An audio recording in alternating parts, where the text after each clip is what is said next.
good and evil. That's which is Satan. Those are Hebraism, letting you know what time it is.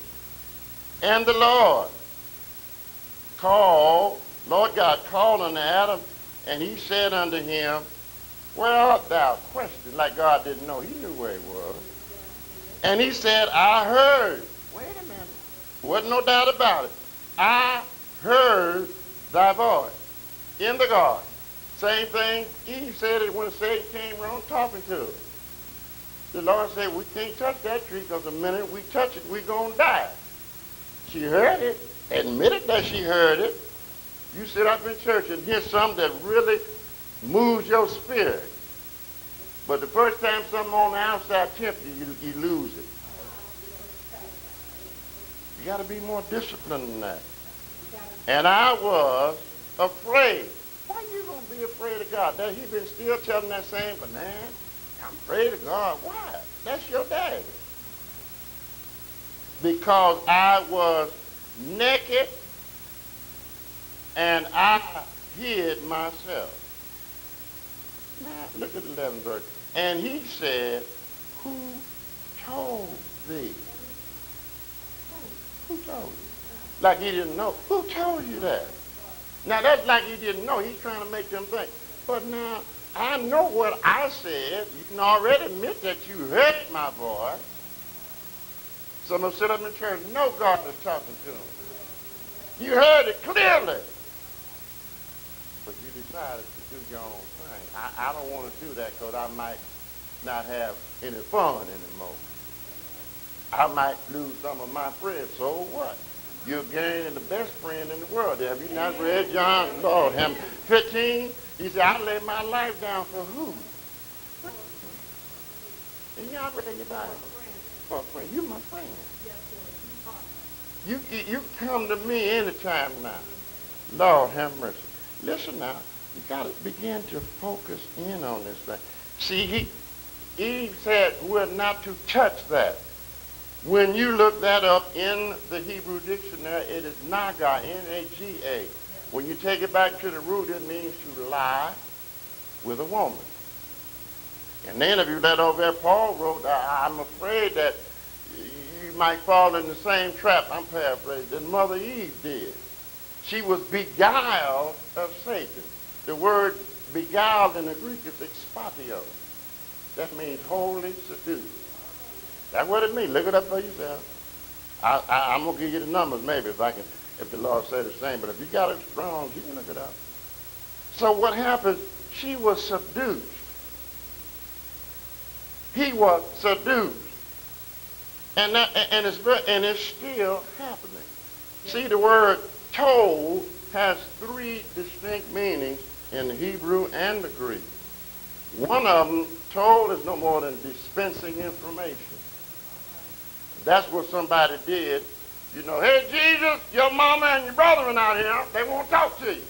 He told Jesus, that's what Jesus said so. Then there's another word. I don't want to come to see it because I even had trouble pronouncing it, but I knew the meaning. I looked up the meaning. The other one is that which cometh forth from his servant's mouth. His preachers, his teachers, his prophets. And the third one is the most important one. I'm going to spell it out for you. P, Ara, E, Ara, E-O. Okay, it is the prime. Listen at this now. To say already. That's what it says. Am I making, I want you to predict. See, when Jesus says something to you, he's already predicting your future. It's already done. You the one got to get on the bandwagon to foretell, say, speak, tell, before it even happened. He knew you. And now if you want to check those freak out, it's in the Greek dictionary, 4280. Breaks it on down for you. In other words, the other ones refer to different things like, but when we accept the assignment and you are a true servant of God and people can see it with their own eyes, because you're supposed to not judge me, but judge the tree as the fruit it bears.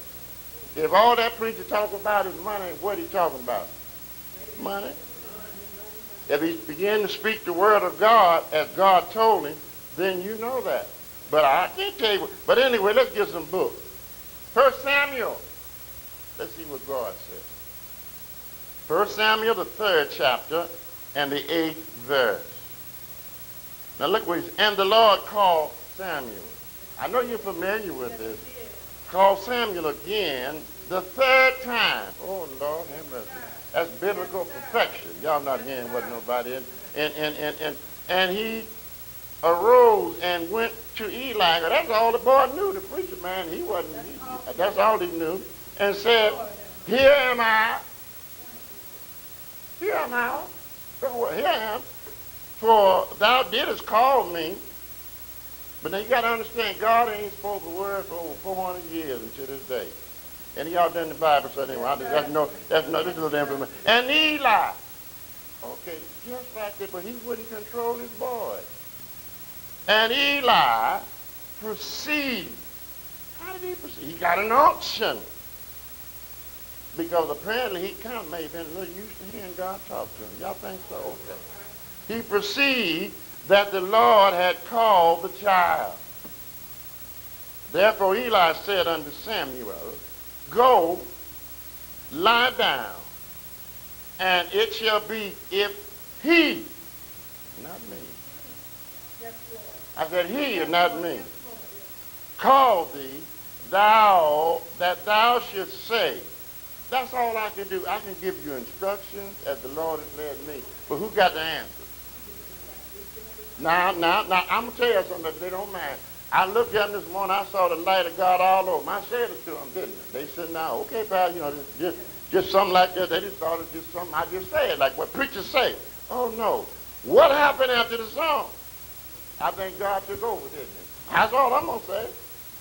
See, that's all I can do is tell them what the Lord has shown me, and see, it's up to them to receive that anointing and act on it. I said, receive that anointing and act on it. Go over YouTube. Lord, have mercy. Now look. Thou shalt say, speak, Lord, for thy servant heareth.